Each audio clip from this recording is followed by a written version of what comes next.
우리가 말씀 시리즈를 계속 했었는데 하나님께서 마음을 주셨어요.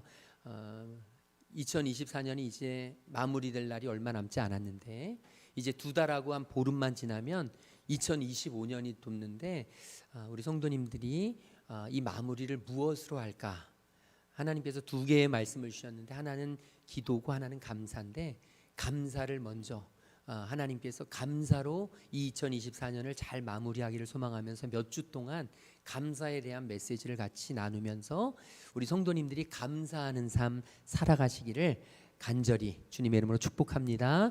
여러분, 세상에서 가장 지혜로운 사람은 배우는 사람이고요, 세상에서 가장 행복한 사람은 감사하는 사람이라고 해요. 감사하면서 행복하셨으면 좋겠습니다. 우리나라에도 감사할 일이 생겼어요. 이틀 전에 정말 엄청난 일이 우리나라에 발생했습니다.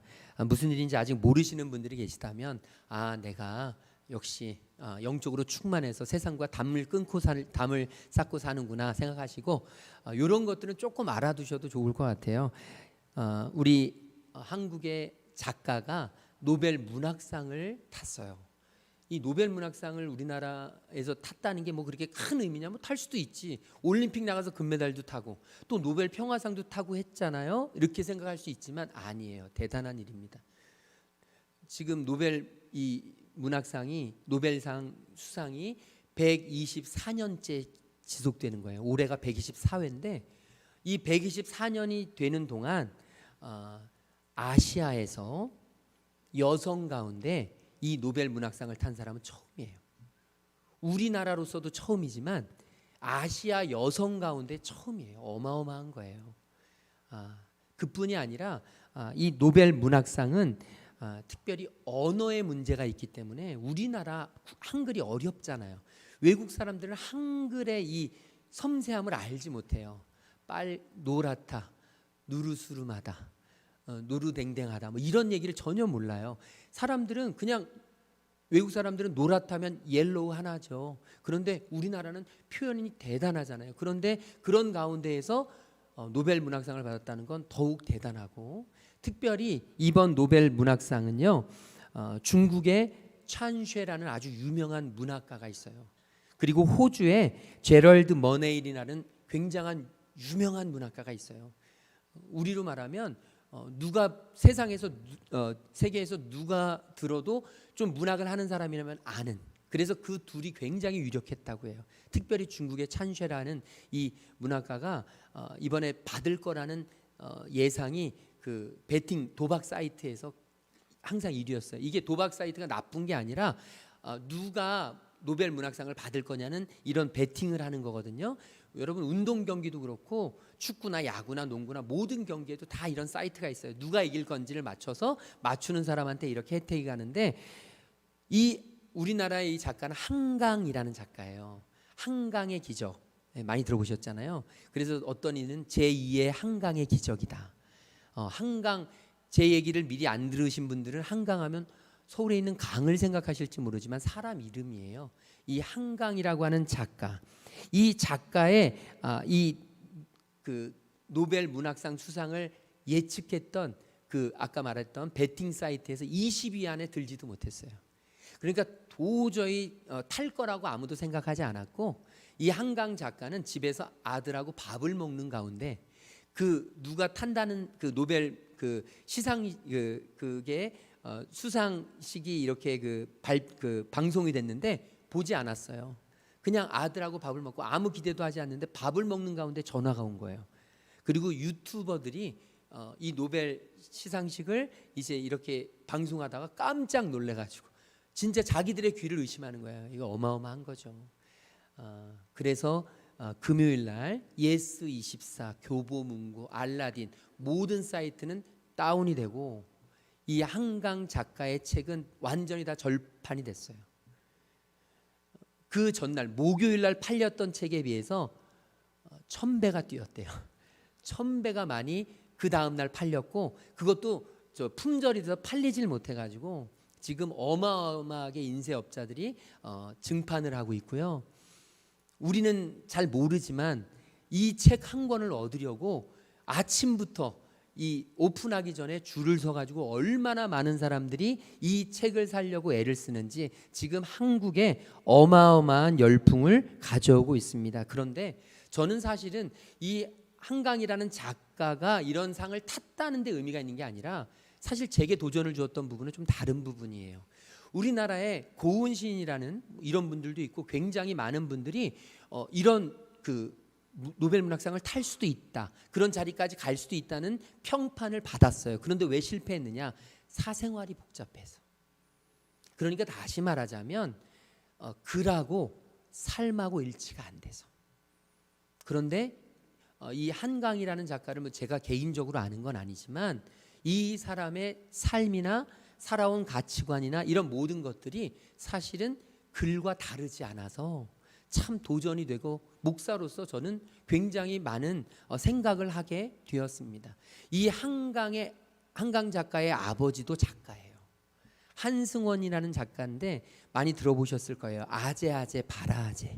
예전에 그 글을 쓴 작품을 쓴 분이 아버지인데 이번에 아버지를 뛰어넘었다 그래요.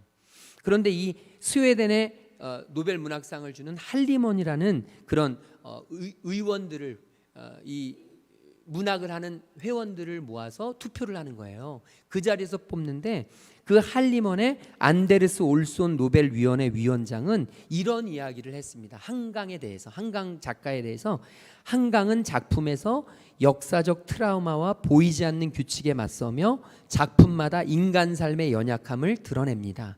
그녀는 육체와 영혼, 산자와 죽은 자 사이의 연결에 대한 독특한 인식을 가지고 있으며 시적이고 실험적인 스타일로 현대 산문의 혁신가가 되었습니다.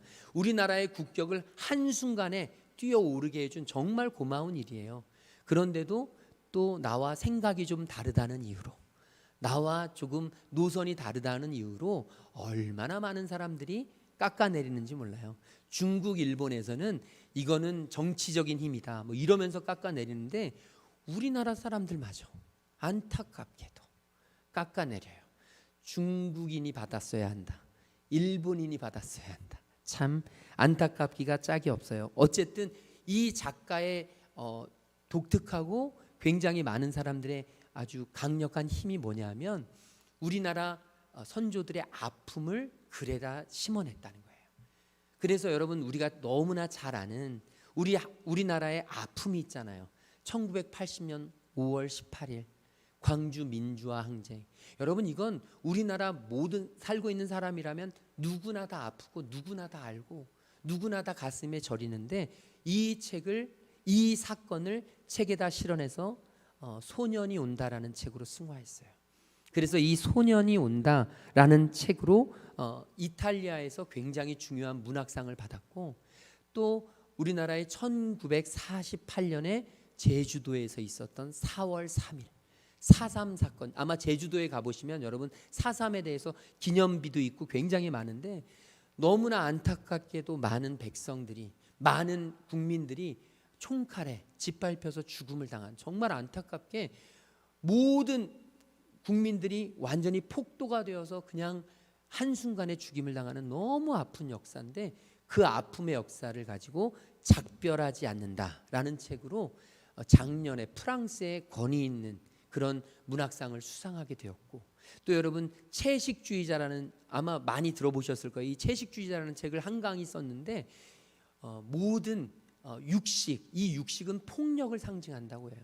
폭력과 전쟁에 저항해서 이제는 자기는 채식만 하겠다는 그런 내용으로 그런 글을 썼는데, 이 채식주의라는 책이 2016년에 굉장히 유명한 영국의 권위 있는 맨부커상이라는 것을 받았어요.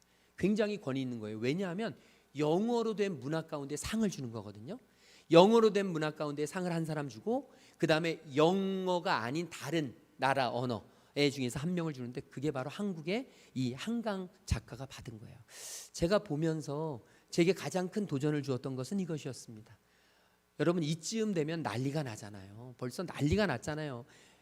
인쇄소도 난리가 났고 출판사도 난리가 났는데 그 아버지도 난리가 난 거예요. 사람들이 하도 들볶아가지고 인터뷰를 아버지가 얼마나 많이 했는지 몰라요. 그러면 여러분 본인은 어떻겠습니까? 이 한강 작가가 연세대 국문과를 나왔는데 연세대가 난리가 났어요. 우리 사람, 우리의 자랑스러운 딸 막 이러면서 학교에서 벌써 난리가 났는데 한강 작가는 정작 인터뷰하지 않았어요.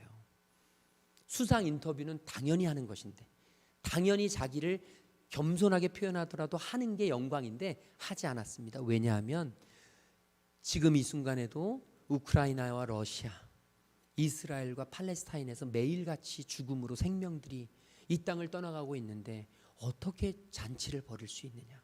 그러면서 죄송하지만 모든 수상 소감은, 인터뷰는 사양하겠다고. 저는 이게 참 마음에 와닿았어요.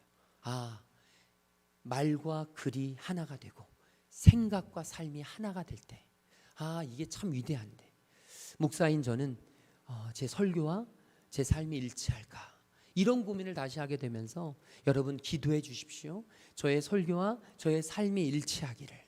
그리고 저는 소망합니다. 우리 성도님들이 설교를 듣는 것과 말씀을 듣는 것과 그 삶이 일치되기를.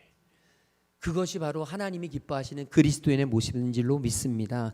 특별히 이 123년 동안 영미 문학, 이 영어가 주를 이루는 곳 외에서 이렇게 노벨 문학상이 나오지 않은 이유, 특별히 우리 한국에서, 한국어가 특별히 어려운데 여기에서 노벨 문학상을 받지 못한 이유 중에 가장 중요한 것으로 대두됐던 게 뭐냐면 바로 번역이에요. 번역.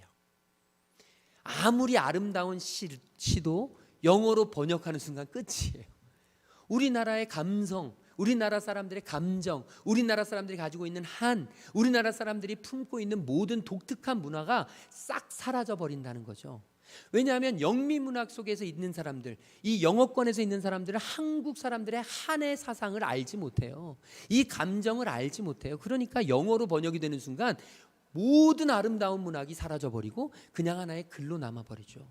그런데 특별히 이번 이 한강 작가가 노벨 문학상을 받는 데에는 데보라 스미스라고 하는 아주 영국의 그런 여성이 아주 큰 업적을 이루어냈다는 거예요. 이 데보라 스미스는 영국에서 자랐는데 그곳에서 한국어를 독학했대요. 한국이 좋아서, 한국 사람들이 좋아서 독학을 하고, 그러다가 대학원을 가서 한국어를 특별히 더 배우고 이제 한국으로 넘어와서 한국 사람들의 문학을 영어로 번역을 합니다. 그 덕택으로 우리나라에 노벨 문학상이 주어졌다는 이야기까지예요. 저는요, 이 감사에 대해서 말씀을 묵상하다가 이 번역의 힘. 여러분, 아무리 아름다운 문학이든 또 그렇지 못한 문학이든 여러분 번역을 어떻게 하느냐에 따라서 완전히 달라지듯이 저와 여러분의 삶의 현장은 달라요. 어떤 삶은 굉장히 아름답고 어떤 삶은 굉장히 아름답지 못할 수도 있어요. 그런데 여러분, 이 우리의 삶의 현실이 중요한 게 아니라 이 삶의 현실을 어떤 번역기로, 어떤 번역가가 번역하느냐에 따라서 삶의 질은 완전히 달라지는데, 저는 저와 여러분의 삶이 완전히 달라질 수 있는 그 번역, 그것이 바로 감사라는 것인 줄로 믿습니다. 여러분, 감사의 번역기를 통과시키세요. 감사의 번역기를 통과시키는 순간 여러분, 우리 가정에 있었던 그 슬픔, 우리 사업장에 있는 그 아픔, 저와 여러분의 인생 속에 있는 그 어두운 그 스토리들, 여러분, 그 모든 것들이 감사라는 번역기를 통과하는 순간 하나님께서 귀하게 쓰시는 놀라운 영광의 상처가 되고, 하나님께서 아픈 자들을 위로하게 쓰시는 귀한 통로가 되어지는 줄로 믿습니다. 오늘 우리에게 필요한 것이 번역이에요. 바로 감사죠. 오늘 이 감사의 힘을 우리가 하박국 선지자의 글을 통해서 우리가 다시 한번 느끼기를 간절히 소망해 봅니다. 우리 같이 읽어볼 텐데요. 오늘 읽었던 말씀 16절 말씀 같이 읽겠습니다. 내가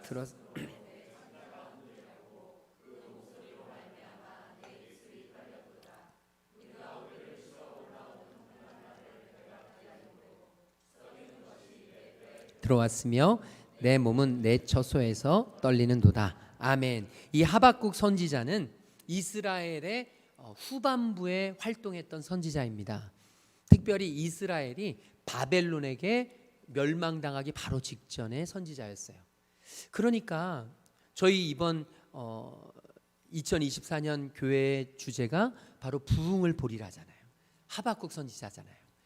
이 하박국 선지자가 사실은 부흥을 보리라는 외침을 가지고 우리가 메시지를 나눴지만 사실 현실적으로 봤을 땐 가장 힘들었던 시기가 하박국 선지자의 시기예요. 희망이 없었어요. 소망이 없었습니다. 우리나라가 일제강점기를 맞기 이전에 그 역사처럼 나라의 국운이 완전히 시들어가고 정말 나라를 빼앗기는 아픔 속에서 이제 우리의 언어도 우리의 모든 자유도 다 빼앗겨 가는 그런 상황 속에 있었습니다.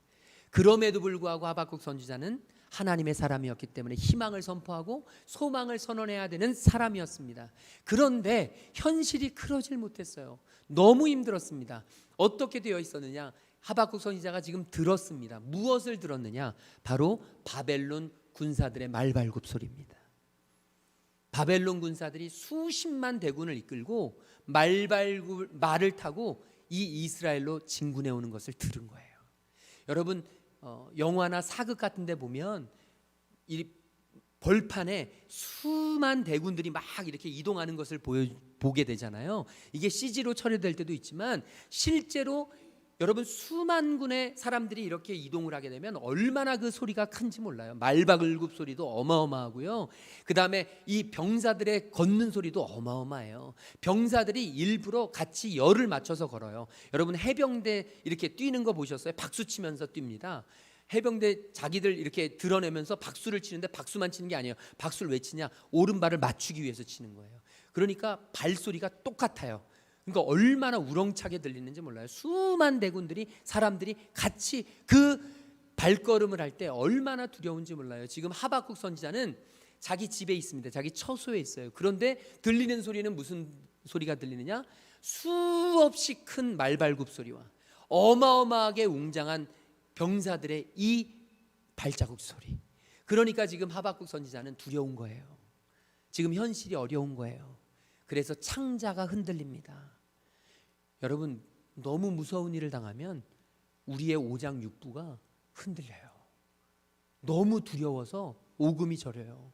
너무 두려워서 내가 컨트롤할 수가 없어요. 내 뇌가 작동을 하지 않습니다.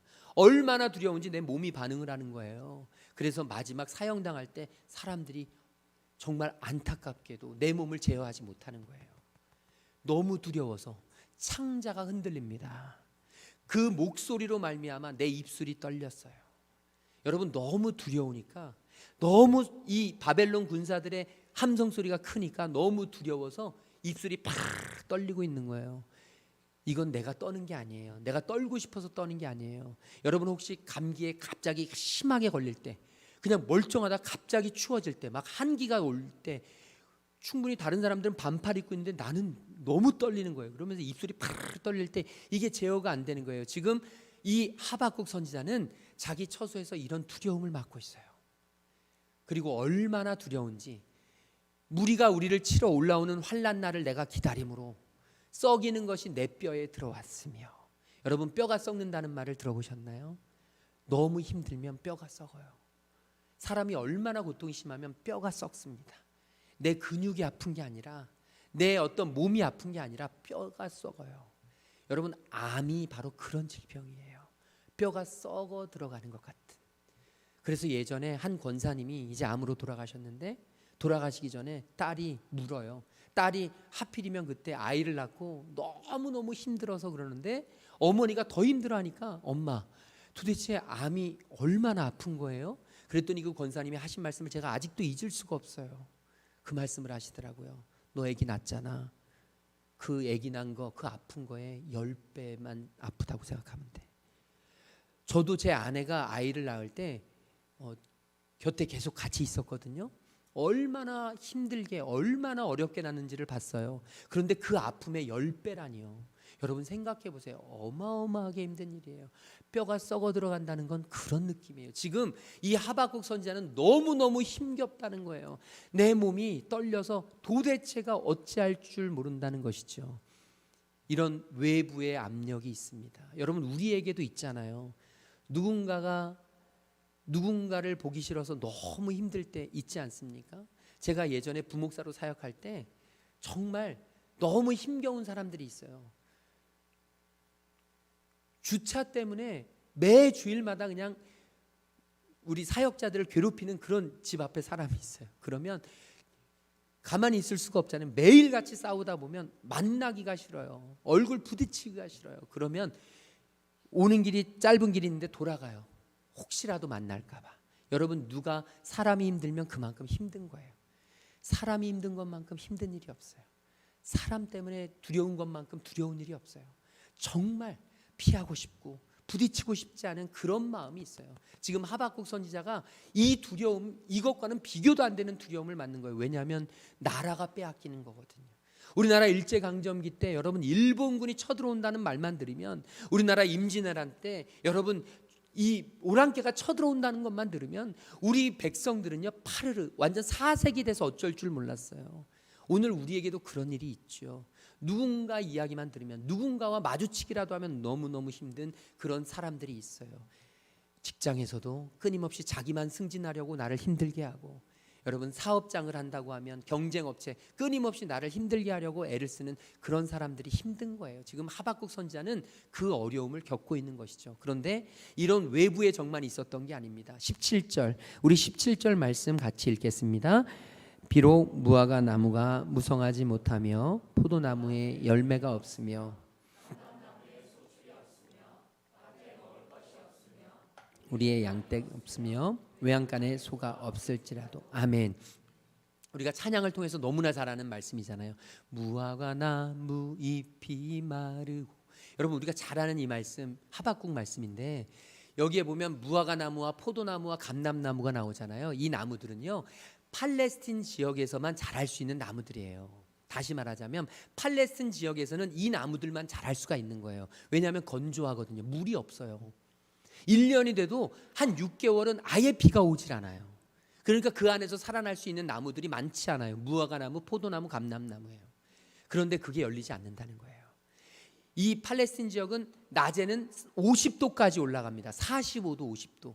그러니까 웬만한 나무들은 다 타서 없어집니다. 그런데 무화과 나무, 포도나무, 감람나무는 건강하게 자라요.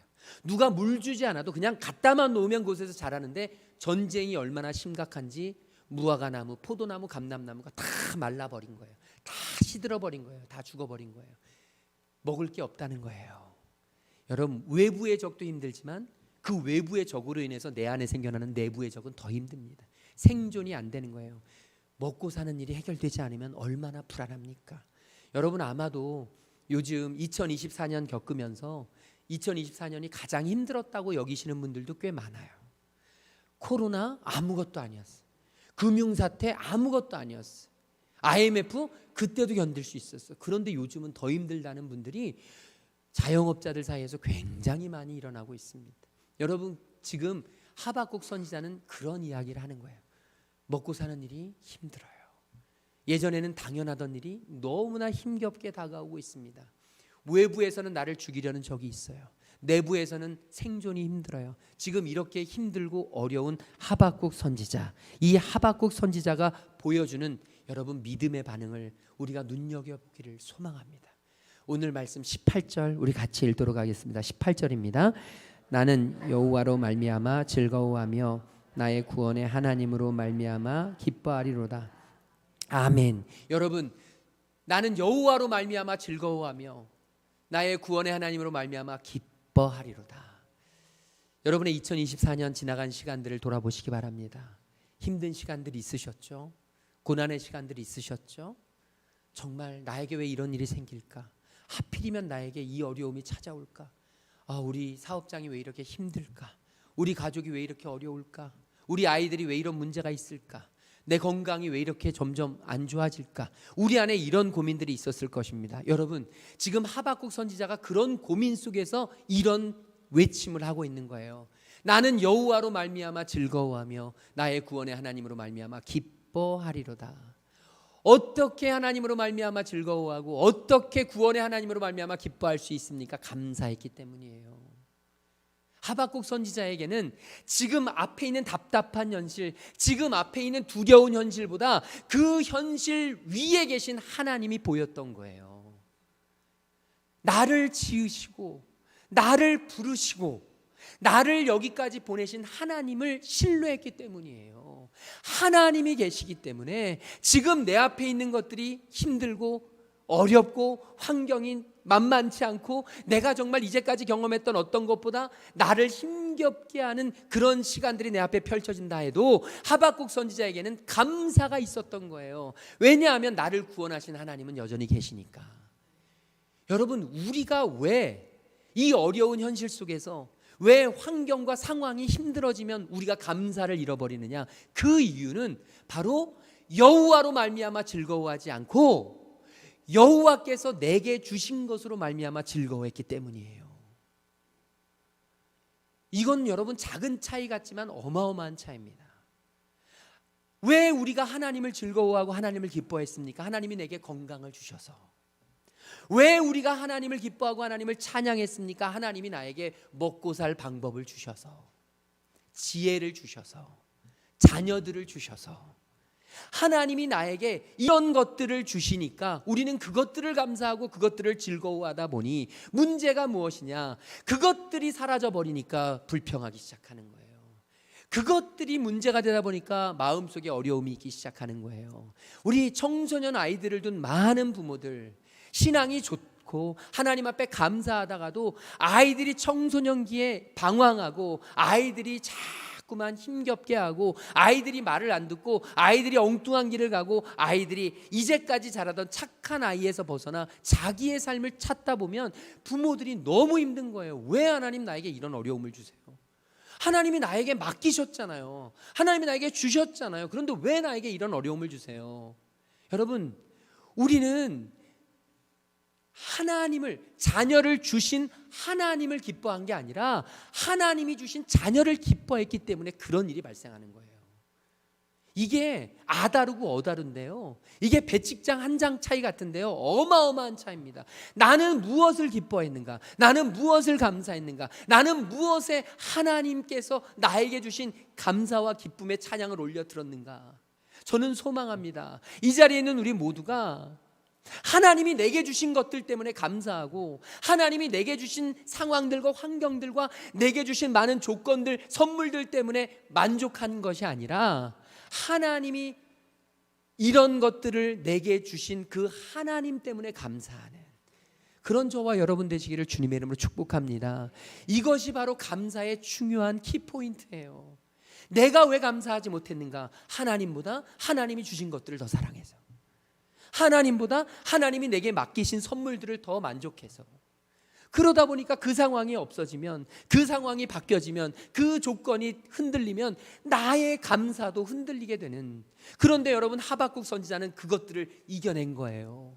그 어려움 속에서도 그렇지만 나를 지으시고 부르시고 보내신 하나님은 여전하시니까, 나의 구원의 하나님을 인하여, 나에게 구원을 베푸신 하나님을 인하여, 나의 생명을 어두운 가운데서, 죄 가운데서 건져내신 그 하나님 때문에 나는 감사합니다라고 고백하는 이런 일들을 보여주셨던 것이죠. 소망합니다. 저와 여러분이 감사의 조건이 달라질 수 있기를 주님의 이름으로 축복합니다. 여러분, 감사라는 찬양이 있어요. 우리 오늘 결단 찬양으로 부르게 될 건데 제가 잠깐 불러보겠습니다. 오늘 숨을 쉬는 것 감사, 나를 구원하신 것 감사, 내 뜻대로 안 돼도 주가 인도하신 것 모든 것 감사, 내게 주신 모든 것 감사, 때론 가져가심도 감사, 내게 고난 주셔서 주 뜻 알게 하신 것 모든 것 감사.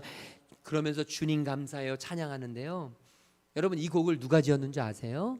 손경민 목사님이에요. 잘 아시죠? 작사 작곡하신 분이 손경민 목사님, 대전 분이에요. 그런데 이분이 이 감사라는 곡을 작사 작곡할 때, 여러분 작곡가가, 제가 지난번에도 말씀드렸잖아요, 은혜라는 곡을 2년 동안 작곡했다고, 작사 작곡했다고. 그런데 이 감사라는 곡도 감사에 대해서 써야 되는데 한국에, 우리나라에 감사라는 찬양곡이 많지가 않아요. 많지가 않다 보니 이것을 어떻게 해야 될까를 막 고민하고 있는데, 특별히 그때 그 감사라는 곡이 작사 작곡될 때 이 몸 상태가 너무 안 좋으셨대요. 성대 결절이 나서 수술을 받게 되었대요. 그런데 수술을 받잖아요. 여러분 가정에서 누군가 한 분이 수술을 받으면 모두가 다 완전히 그냥 초비상이잖아요. 그런데 둘째 아들이 폐렴 때문에 같은 병원에 입원했어요. 그러니까 여러분 생각해 보세요. 아빠가 지금 수술 받아야 되는데 둘째 아들은 폐렴으로 먼저 입원한 상태예요. 그런데 셋째가 태어난 지가 얼마 안 된 거예요. 어마어마하죠. 아이고 대단해요. 여러분 아이 많이 낳아보신 분 알잖아요. 우리 아시잖아요. 이 아이들이 많은 가지 많은 나무에 바람 잘 날이 없죠. 셋째가 태어났는데 얼마 안 됐는데 이 사모님이 산후조리도 제대로 못하고 셋째를 봐야 돼요. 평상시에는 마지막 최후의 보루가 항상 있잖아요. 우리에게는 어머님 최후의 보루가 있잖아요. 저도 우리 장모님께서 아이들 굉장히 오랫동안 많이 맡아서 키워주셨는데 최후의 보루예요. 그런데 하필이면 그때 마지막 보루였던 어머님이 무릎이 안 좋아서 수술을 받으셔야 됐어요. 여러분 참 안 되려면 이래요, 그죠? 그러니까 너무 힘겨운 거예요. 그래서 이 대학병원 주차장 뭐 대전에 몇 개 되겠어요? 그죠? 을지 아니면 건양이겠죠.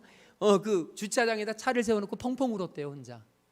너무 속상해서 어찌할 바를 몰라서. 저는 이 마음이 조금 느껴져요. 저도 제 아내가 학교를 다니고 제가 부목사 사역할 때 교회 출근해야 될 때 시간을 다투거든요.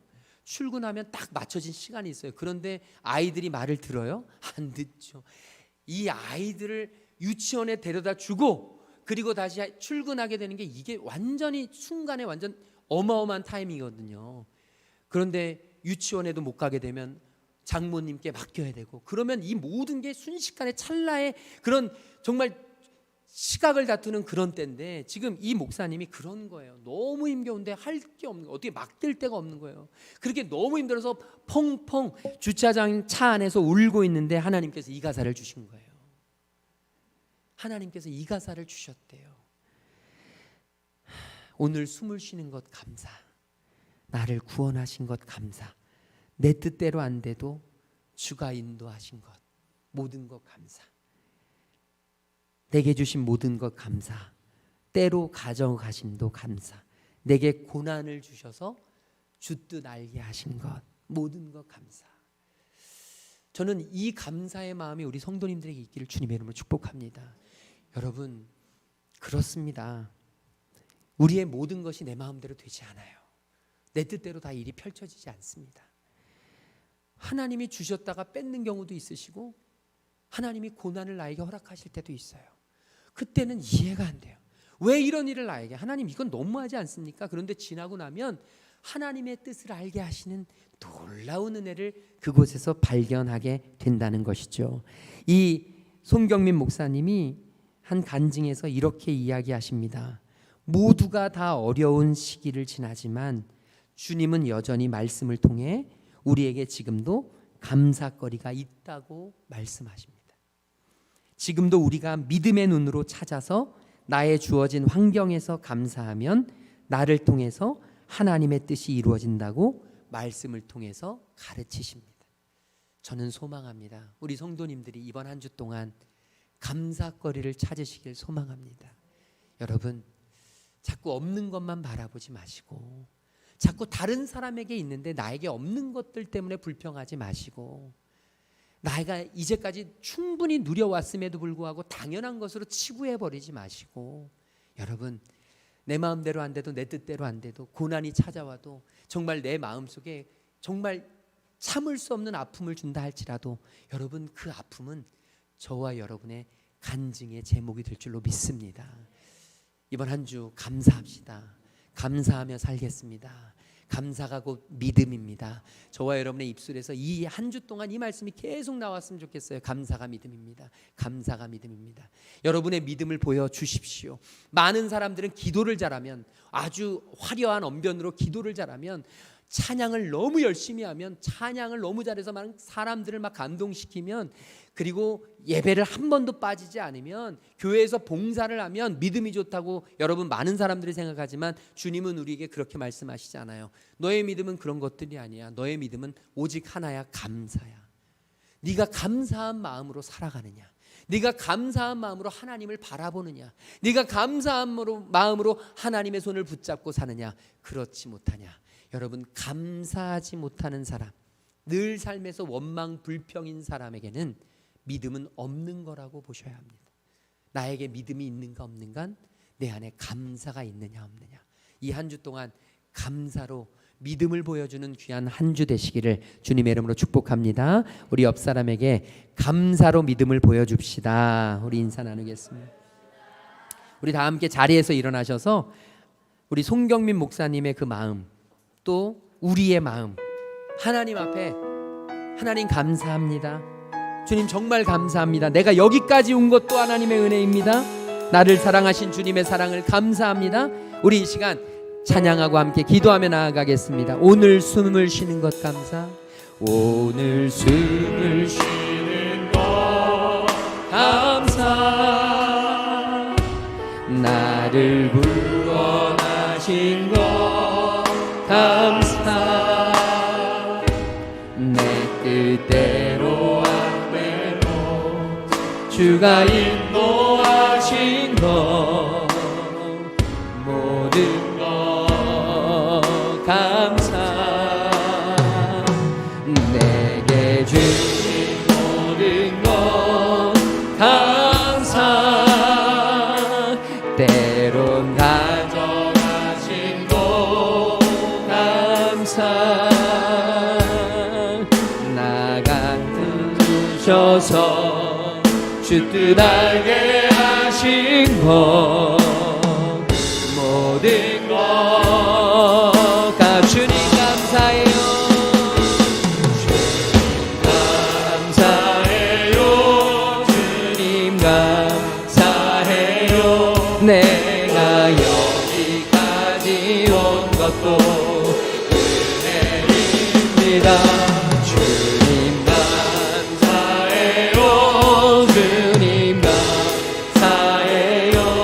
나를 사랑하신 주 사랑 우리 한 번만 더 고백합시다. 주님 감사해요. 주님 감사해요. 주님 감사해요. 내가 여기까지 온 것도 은혜입니다. 주님 감사해요. 주님 감사해요. 나를 사랑하신 주 사랑 감사합니다. 우리 이 시간 주님 앞에 감사의 번역기를 돌리길 소망합니다. 하나님, 이제 이 한 주 동안 주님 감사로 나의 삶을 해석하게 하여 주시옵소서. 감사로 우리 가족들을 바라보게 하여 주시옵소서. 감사로 우리 교회를 온전히 사랑하게 하여 주시옵소서. 우리 이 시간 감사의 마음을 담고 감사로 살아가기를 결단하면서 함께 동성으로 기도하며 나아가겠습니다. 사랑해 주님 감사합니다. 주님 우리에게 감사를 허락해 주셔서, 주님 우리에게 감사의 마음을 주셔서 주님 말씀 안에서 살아가게 하여 주시니 감사합니다. 하나님, 하나님의 백성들 감사로 꿈꾸게 하시옵소서. 감사로 기도하게 하여 주옵소서. 감사로 주님을 바라보게 하여 주옵소서. 감사의 마음을 품고 감사의 마음으로 주님 앞에 나아가 감사로 주님을 찬양하며 감사로 회복하며 감사로 주님 앞에 모든 것 내어드릴 수 있는 감사의 사람들 될 수 있도록 인도하여 주시옵소서.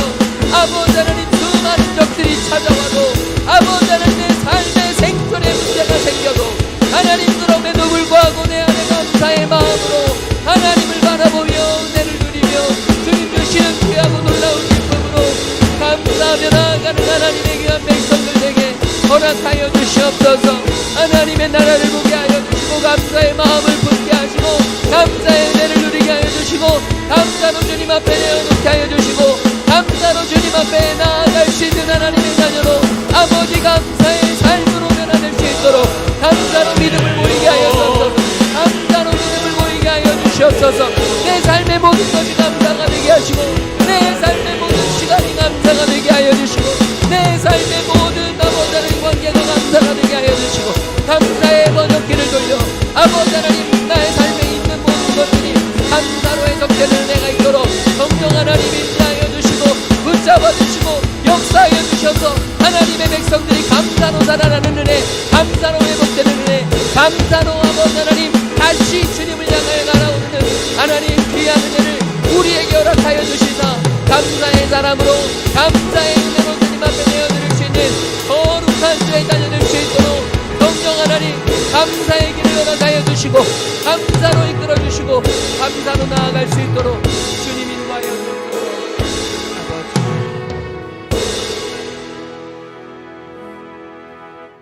수없이 많은 병사가 쳐들어오는 두려움 속에서 내 일상에 당연히 있어야 될 것들이 사라지는 그 아픔 속에서도 구원의 하나님을 바라보며 감사했던 하박국 선지자처럼 주여 우리 하나님의 사랑하는 아들 딸들이 이제 감사로 주님 앞에 온전히 우리의 모든 것들을 내어드리기를 소망합니다. 하나님 감사가 곧 믿음이라는 사실을 깨닫게 해주셔서 감사합니다. 이 한 주 동안 우리의 입술에서 감사가 흘러나오게 하여 주시옵소서. 우리 예배를 드린 모든 성도들 내 삶의 어떤 상황과 환경이 펼쳐진다 할지라도 우리 마음속에 감사의 번역기를 돌리게 하여 주시어서 이제 우리의 인생을 감사로 해석할 수 있는 믿음의 자녀들 되게 하여 주시옵시고 우리의 믿음을 하나님께 온전히 보여드릴 수 있는 감사의 사람들 될 수 있도록 인도하여 주시옵소서.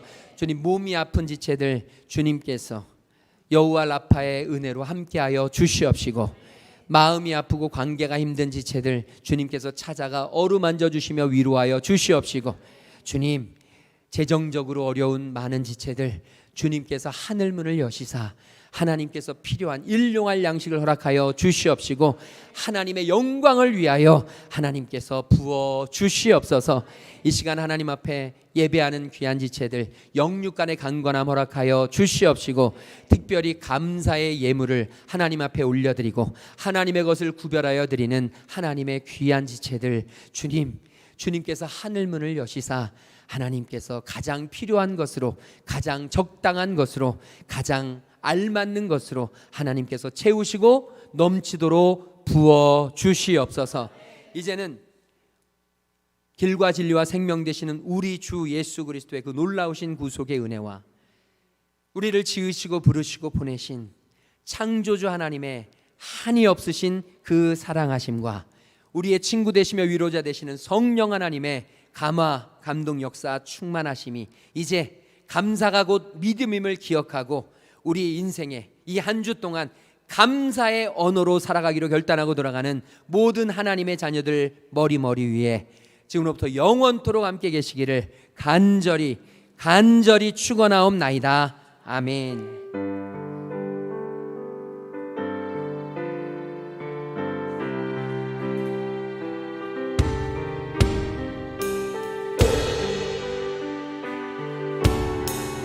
모든 영광을 하나님께 올려드립니다.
한 주도 감사로 승리하시기 바랍니다.